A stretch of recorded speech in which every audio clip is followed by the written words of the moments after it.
Halo teman-teman traders dan investor, selamat datang di channel Cuan-Cuan Saham. Di hari hari Kamis tanggal 26 Januari 2021. Sorry, ini hari Selasa ya. Hari Selasa 26 Januari 2021. Hari ini IHSG masih melanjutkan penurunan dan banyak saham masih pada ARB, walaupun pagi tadi udah ada beberapa yang mantul ya, cuman udah masih kembali pada ARB lagi.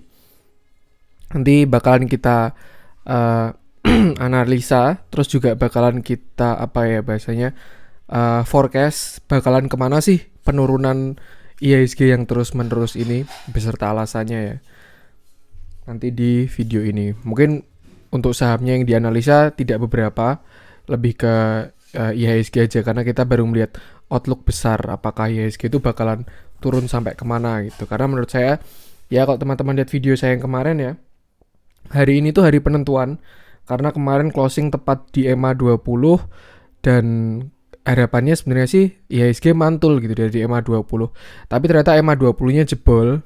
Nah, jadi mungkin nanti bakalan kita lihat dulu bakalan kemana sih IHSG ini. Langsung aja support terus channel Cuan-Cuan Saham dengan cara like, comment, share, dan subscribe. Karena support dari teman-teman itu sangat berarti buat saya, konten kreator seperti ini ya. Terus juga semoga Cuan-Cuan Saham semakin berkembang agar lebih banyak orang yang bisa memanfaatkan masukan atau pendapat atau analisa dari Cuan-Cuan Saham. Terus juga nyalakan terus lonceng notifikasinya, karena analisa teknikal dan badarmologi ini insya Allah mau saya buat rutin setiap hari bursa ya. Nanti kalau weekend ada konten-konten spesial seputar trading juga atau investasi. Cuman maaf untuk hari ini agak telat ya, nguploadnya agak malam, karena tadi saya juga habis ada acara. Yang pasti ini bakalan kita analisa. Oke, langsung aja kita akan melihat IHSG. Biasanya kita mendiagnosa dan memforecast atau apa ya bahasanya, menebak lah, memprediksi bakalan kemana sih IHSG itu. Tuh. Jadi hari ini IHSG turun 1,89%, angka yang cukup gede ya. Minus 118 poin, dia closing di 6241,44.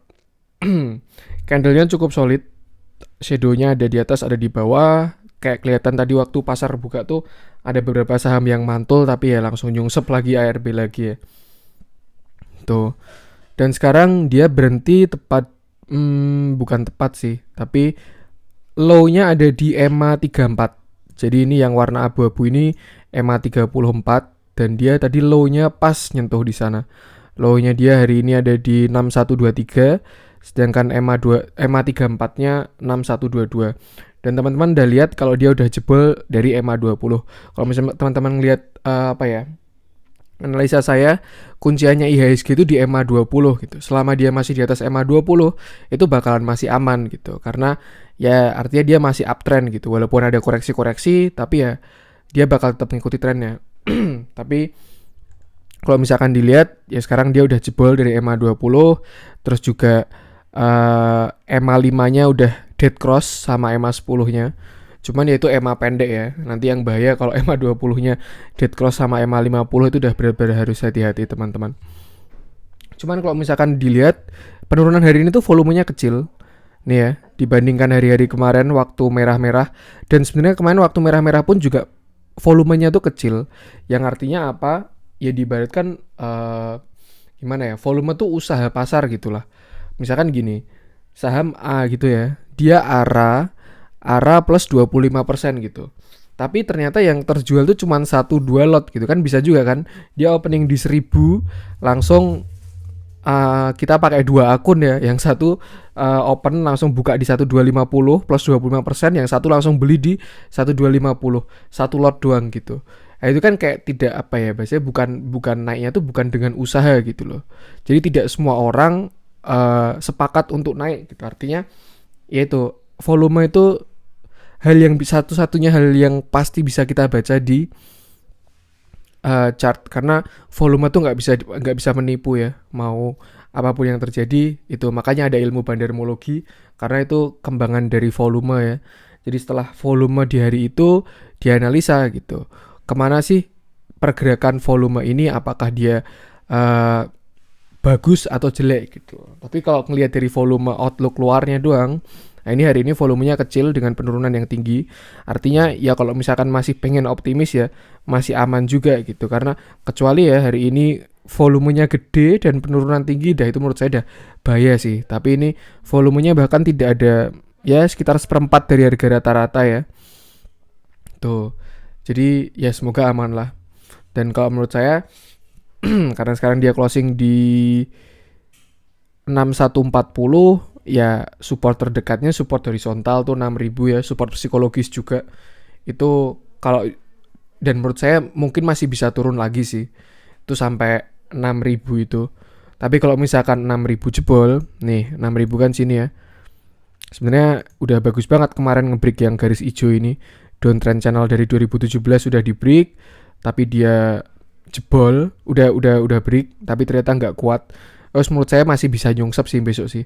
Dan hati-hati teman sama dead cat bones ya. Itu dead cat bones tuh kayak, teman-teman kalau misalkan kucing itu loncat dari ketinggian, pasti setelah nyampe ke lantai itu dia bakal mantul dulu gitu. Nah itu kadang-kadang juga bakal terjadi di saham gitu. Ketika harga udah ARB itu kan udah nggak bisa turun lagi tuh, banyak tuh yang nyerok di situ. Terus akhirnya naik dikit. Nah terus orang-orang tuh pada nyopet doang, tidak buat apa ya swing gitu, cuman serok ARB naik 3-5% langsung jual semua. Alhasil ya kayak tadi pagi itu beberapa udah mantul tapi nyungsep lagi. Itu yang pasti kalau kelihatan dari outlooknya pasar tuh masih kurang bagus ya, apalagi dia jebol EMA 20 ya. Ini angka kunciannya sekarang kalau teman-teman lihat dari dia mulai rally bulan November itu dia nggak pernah jebol EMA 20. Mentok-mentok cuman shadow doang. Dan hari ini dia jebol. Cuman ya itu bagusnya volumenya kecil. Ya harapannya ini false breakout lah, karena kalau ke atas tuh ada false breakout juga, ke bawah juga ada false breakout gitu. Indikasi false breakout tuh kan volumenya kecil salah satunya. Dan yang terjadi apa? Kalau misalkan true breakout bukan false gitu ya, dia jebol suatu resisten dengan volume yang besar, biasanya nanti bakalan ada retest dengan volume yang kecil gitu. Retail pada cuan, tapi market makernya belum mau keluar gitu. Jadi cuman beberapa retail pada keluar doang gitu. Yang terjadi biasanya diserok lagi, itu kan namanya three black crow kalau nggak salah tuh ya, 3 gagak hitam itu. Jadi usaha dari seorang bandar untuk mengeluarkan penumpang gelap itu seperti itu. Misalkan hari ini naik 10% gitu ya, terus besok turunin 1%, turunin 1%, turunin 1% gitu. Biar retail tuh pada udahlah TP aja, akhirnya dia exit, barangnya ditampung sama bandar, terus dinaikin lagi di hari keempat gitu. Tuh. Cuman ini kembali lagi, ini semoga aja ini false breakout juga ya. Jadi dia bisa, nah mungkin ya besok bisa dari tes juga. Dia bakal naik ke EMA 20 tapi closingnya nggak di atas EMA 20 gitu. Tepat di bawah EMA 20. Karena kan biasanya ya ini kan pasar ini kan sebenarnya kan hukum supply demand ya. Ketika harga murah pasti demandnya tinggi dong. Sedangkan kalau harganya tinggi orang pada jualan gitu, pada cuan kan. Nah, ini kan biasanya kan udah harga di bawah rata-rata dari beberapa hari sebelumnya nih. Kalau misalkan pakai analogi simple pasar aja gitu ya. Itu pasti kan udah ada orang yang pada yuk serok gitu. Nah, dengan seroan itu bisa aja nanti mantul ngerites. Cuman hati-hati aja kalau itu dead cat bones. Kalau misalkan teman-teman orangnya scalper atau sering nyopet ya, masuk entry 5% langsung exit gitu. Nah, ini momen-momen para scalper bersinar tuh di momen-momen kayak gini gitu. Tapi kalau teman-teman swing trader atau trend following ya, kalau menurut saya lebih baik kalau wait and see dulu. Lebih banyak cashnya, terus masuk ke saham-saham defensif kayak Bank BCA, Bank BRI, dan lain sebagainya. Untuk saham-saham yang volatilitasnya tinggi bisa dikurangin dulu, atau kalau misalkan udah profit ya bisa take profit dulu, ditunggu penurunannya. Karena apa ya, ini kan psikologis juga ya. Kalau misalkan saham-saham yang kemarin baru hype gitulah, pada merah gitu kan, orang-orang pada lihat aduh merah, langsung akhirnya jual dulu akhirnya pada jual berjamaah terus semuanya pada ARB. Itu yang terjadi. Terus juga kemarin kan masih ada berita itu ya apa for sale itu gara-gara pada pakai margin itu ya teman-teman. Tadi juga apa ya, saya ngelihat ada yang eh, komen di YouTube itu apa ya, investasinya menggunakan uang SPP. Nah itu eh, hal yang salah gitu loh, karena ini nih pasar pasar modal ya saham ini. Mungkin saya agak banyak ngomong dan tidak nanti bakal saya analisa, tapi ini saya ingin menyampaikan konsep-konsepnya dulu. Tuh, kalau teman-teman angkatan corona ya 2020, apalagi entry-nya September atau malah Maret, pasti merasakan IHSG itu jaya-jayanya gitu loh. Adanya naik terus. Kenapa ya? Karena harganya murah gitu loh. Tapi sekarang IHSG itu udah kembali ke harga aslinya gitu loh. Pada saat dia mulai turun-turun juga, yang artinya ya ini udah harga wajarnya. Kayak yang kemarin saya jelaskan ya, kalau misalkan iPhone 12 harganya 10.000, misalkan flash sale Shopee gitu ya, pasti kan yang nge-refresh tuh banyak banget tuh rebutan. Bentar lagi jam 12 langsung pasang bot, pasang kartu kredit, refresh, demandnya tinggi gitu. Tapi ketika iPhone 12 itu harganya 25 juta, ya tetap ada yang beli, cuman ya tidak sebanyak ketika itu. Sama kayak di sini, ketika harga tinggi ya orang-orang jadi menurunkan minat belinya gitu, kecuali ada orang yang merasa itu masih murah gitu. Lagian kan murah dan mahal itu kan relatif dan analisa orang beda-beda gitu. Kalau teknikal ya analisanya seperti ini. Kalau misalkan teman-teman value investor terus melihat dari nilai suatu saham ya pasti bisa melihat beda juga gitu. Kayak misalkan memforecast, kalau contoh karena prospek nikel baru bagus, Inco tuh sebenarnya harga wajarnya ada di 12.000 misalkan ya, contoh ya, ini bukan rekomendasi untuk membeli suatu saham. Itu bisa juga gitu. Tapi kalau dari teknikal kan ya inilah. Dan saya untuk sementara ini masih penganut trader ya, jadi banyak ke teknikal. Cuman ya saya pun juga investor juga, nanti suatu saat bisa bikin konten fundamental juga atau melihat harga wajar dari suatu saham. Nanti suatu saat saya persiapkan. Itu ya intinya. Kalau dari saya pribadi sih ini bukan rekomendasi ya, ini cuma analisa saya dan referensi dari saya. Kalau saya lebih baik pegang cash dulu sih sekarang sih. Kalau misalkan teman-teman udah ada saham yang cuannya 100-200%, tapi ingat ya teman-teman, keputusan jual beli kembali ke teman-teman sendiri. Jangan gara-gara saya ngomong kayak gini terus besok pada taking profit semua, jangan juga. Kalau misalkan teman-teman udah punya cuannya 100%, 200%, mau mengamankan profit dulu ya silahkan gitu, sambil melihat pasarnya tuh mereda dulu, kemana sih arahnya dia. Karena kalau misalkan dia nyungsep lagi juga bisa aja gitu loh. Kayak misalkan ini di sini dia udah naik tinggi akhirnya nyungsep lagi gitu kan, ya itu suatu hal yang wajar lah. Ya pasar ini kan cerminan dari perilaku manusia ya, supply demand, eh, permintaan penawaran kayak gitu. Makanya kenapa ada nilai dari suatu saham tuh yang bakal mempengaruhi permintaan tuh. Kayak misalkan kemarin hype-hype-nya nikel akhirnya naik semua. Itu untuk outlook dari IHSG dan konsepnya ya.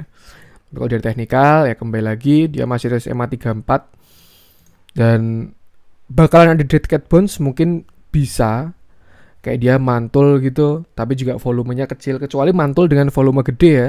Itu bagus kalau misalkan besok apalagi bisa nutup candle hari ini, hijaunya nutup, itu namanya bullish engulfing dan volumenya gede. Nah itu tanda-tanda untuk pembalikan arah dari penurunan ini. Cuman kalau misalkan belum ada sinyal untuk pembalikan arah, yang mending wait and see dulu kok teman-teman. Pada pegang cash ya lebih bagus, nanti bisa nyerok-nyerok di harga bawah tuh. Terus kalau misalkan teman-teman lihat di sini, ini tren yang saya garis ya, IHSG dah ya tren menengah lah dari sini. 30 November ini udah jebol hari ini. Sorry bukan yang ini ya. Yang ini. Yang saya ganti warna hijau. Nah ini kan udah jebol dia ya. Setelah kemarin berhasil mantul, tapi ternyata hari ini jebol. Cuman ya itu penurunannya volume kecil. Trennya uptrend udah jebol, EMA 20 udah jebol. Terus ya kalau menurut saya penurunan terdekatnya ya, support selanjutnya ada di 6.000 ini. Support psikologis itu cukup kuat. Kemarin juga konsolidasi cukup lama di sini. Dan yaitu angka kunciannya 6.000. Kalau misalkan 6.000 jebol bakalan kemana? Menurut saya bisa ke 5.800. Ini ya 5.800 itu dan bakalan lebih sehat kalau dia nutup gap dulu di 6.800. Dan kalau misalkan melihat global ya, sebenarnya indeks-indeks dunia negara lain tuh udah pada all time high gitu. Cuman IHSG aja yang ketinggalan. Dan mungkin ini usaha untuk menembus all time high ya. Jadi kayak ya butuh turun dulu untuk naik lebih tinggi gitu loh. Ibaratnya kayak menarik anak panah gitu kan, kalau mau melesat jauh itu kan tarikannya juga harus jauh gitu. Tarik yang jauh biar bisa melesat jauh. Tapi kalau tarikannya pendek, ya melesatnya juga cuman pendek. Jadi mungkin bisa diibaratkan kayak gitu. Nah ini sebenarnya penurunannya juga masih sehat, cuman teman-teman harus lebih konservatif ya. Apa yang ada yang disajikan di data ya seperti itu gitu. Terus misalkan dilihat dari indikator RSI, dia juga udah jebol dari 50. Pertama dari trennya dia udah jebol. Ini ya. Ini kan tren mulai kenaikannya sekitar sini. Ya mungkin kira-kira kayak gini lah ya. Nih udah jebol di sini. Misalkan saya tarik ke sini. Nah ini udah jebol, terus juga kemarin ada divergen. Dan sebenarnya harapan saya kalau misalkan hari ini mantul, nah dia bakalan ada hidden divergen, yang itu artinya bakalan bullish gitu, hidden divergen di bawah. Tapi ternyata tidak mantul hari ini dan malah jebol RSI 50. Artinya kalau teman-teman tahu indikator RSI ya, ini kan untuk melihat indikator leading, itu yang bisa melihat apakah saham itu uptrend atau downtrend gitu. Dan kalau misalkan udah di bawah 50 tuh berarti udah downtrend gitu. Nah, dan IHSG sekarang udah ada di bawah 50. Trennya pun juga udah jebol ya. Jadi mungkin bisa ngelihat dulu lah nanti dia bakalan kemana sih penurunan ini gitu. Tuh. Terus kalau misalkan kita coba tarik pakai Fibonacci ya, kita melihat retracementnya atau diskonnya. Saya coba tarik di sini biar angkanya nggak ketutupan. Nah ini kan dia udah jebol 0,5 ya, artinya udah diskon 50% Fibonacci dari Fibonacci ya. Dari saya nariknya yang tanggal 23 Desember itu udah diskon 50% nih IHSG nih. Dan golden pocketnya itu ada di angka 0,618 sampai 0,65, itu di 6.100 sampai 6.080. Itu menurut saya masih mungkin sih turun sampai ke situ gitu. Karena ya masih kayak gini pasarnya, dia strong turunnya. Ini kan juga saya lupa nama patternnya apa gitu. 3 kali merah itu kelanjutan merah selanjutnya apa? Candle 3 merah itu candle penurunan gitu. Saya lupa tapi namanya. Itu mungkin menurut saya besok kalau misalkan masih merah ya, dia bakal nyampe ke golden pocketnya dulu. Terus nanti ada dedicated bonds yang saya bilang tadi bisa mantul ke 0,5. Nah itu mungkin kalau teman-teman mau manfaatkan buat cari duit ya bisa buat fast trade aja ya, jangan di swing dulu. Karena kalau swing tuh enak kalau udah uptrend gitu ya. Atau misalkan teman-teman masih menemukan saham-saham yang uptrend, nah bolehlah nge-swing di situ. Tapi kalau keadaan downtrend gini, kalau teman-teman nge-swing, wah itu kesalahan sih. Karena mau gimana pun ya, walaupun naik sehari naik, tapi ya trennya ke bawah ya sama aja. Kayak misalkan orang turun dari tangga mainan yoyo gitu. Jadi yoyonya naik turun, tapi dia turun terus kayak gitu kira-kira. Jadi sebenarnya paling enak tuh memang melihat tren dulu, dan trennya sekarang udah kurang bagus ini. Tapi di IHSG ya, mungkin ada beberapa saham yang korelasinya dengan IHSG tidak besar. Ya itu bisa dimanfaatkan buat nyopet-nyopet lah, cari duit sehari-hari. Kayak hari ini pun juga masih ada saham yang pada naik juga dan lumayan oke. Tuh. Nah itu target penurunan mungkin sampai 60-80 golden pocket. Tapi kalau misalkan 6.000 itu jebol, menurut saya bisa ke 5.800. Dan ya itu lebih sehat lah, dia nutup gap dulu yang sih. Makanya kemarin saya bilang sayang banget waktu candle ini nggak nutup gap sekalian tuh, sayang banget. Udah diturunin jauh shadownya tapi nggak nutup gap sekalian tuh. Tapi ya udah. Dan gap itu nggak pasti ditutup, tidak harus ditutup. Tapi kalau ditutup bakalan lebih bagus. Nah kayak gitu. Dan kalau udah ada gap, artinya tuh bakalan jadi support juga. Di sini banyak demand di sini. Dan gap di sini pun juga udah ketutup ya. Tuh. Nah itu kalau misalkan outlook dari IHSG kira-kira seperti itu. Jadi kalau menurut saya paling bagus strateginya sekarang adalah konservatif dulu, teman-teman bisa wait and see. Bisa kalau teman-teman masih pengen pegang saham ya masukin ke yang saham-saham defensif. Tapi kalau teman-teman lebih baik pegang duit sih, cash aja. Cash is the king kalau baru kayak gini tuh ya. Nanti ketika udah ada pantulan langsung sero aja tuh semua. Tuh. Tapi kembali lagi semua keputusan jual beli kembali ke teman-teman semua. Jangan jual beli gara-gara ikut orang ya. Saya selalu menekankan itu karena saya juga nggak pengen ngepom-pom atau apa ya. Subscriber saya tuh jual atau beli itu gara-gara saya tuh jangan gitu. Gunakan buat referensi tapi teman-teman harus punya analisa sendiri gitu. Mungkin juga bisa juga dia turun sampai ke downtrend channelnya. Artinya dia nge-retest downtrend channel ini dan berarti itu bakalan lebih sehat. Breakoutnya ini lebih sehat karena udah di retest ya. Ya semoga aja besok nge-retest terus candle selanjutnya ada candle hijau dengan volume yang besar. Dah. Ya semoga itu retestnya bisa dikonfirmasi lah mungkin kayak gitu. Terus hari ini juga yang kemarin-kemarin asing masih net buy ya hari ini ya. Tadi pagi kalau nggak salah net sell dia soalnya saya ngecek ya. Tapi ternyata ini barusan saya cek di RTI hari ini asing net buy. Dan kalau misalkan teman-teman lihat di RTI masing-masing, net buy tertinggi hari ini ada di Bank Mandiri ya. Bank Mandiri sekitar 360 miliar. Terus yang kedua ada Bank BRI 85 miliar. Terus yang ketiga ada Merdeka Copper Gold MDKA. Nah, karena biasanya kalau misalkan saham itu baru jelek ya, harga emas bakalan bagus. Biasanya kayak gitu karena emas sama saham itu kan kebalikannya. Emas itu kan safe havennya saham gitu. Jadi kalau misalkan bursa atau apa ya instrumen yang lebih beresiko itu baru jelek, ya orang lari ke emas gitu loh. Tapi kalau misalkan bursa itu baru bagus, ya orang lari ke bursa karena cuannya lebih gede kan. Nah, coba kita cek harga emas ya. Harga emas mulai naik kan setelah dia mantul dari ini tanggal 18 Januari dia naik uptrend kecil lah 18 Januari. Nah ini juga mulai 18 Januari penurunannya. Jadi biasanya kebalikan ya. Makanya kalau misalkan ada berita harga emas naik, nah itu kita yang di saham tuh harus hati-hati gitu. Apalagi penaikannya kuat gitu. Tapi kalau misalkan harga emas turun ya udah aman-aman aja karena orang-orang ya pada menjual emas ya untuk masuk ke saham gitu. Karena saham itu kan paling agresif ya, dia paling fluktuatif. Tuh jadi cuannya gede. Terus kalau misalkan dilihat, nah ini ya net foreign sale paling gede hari ini ada di BCA, yang kedua Telkom. BCA juga angkanya lumayan gede 322 miliar ya.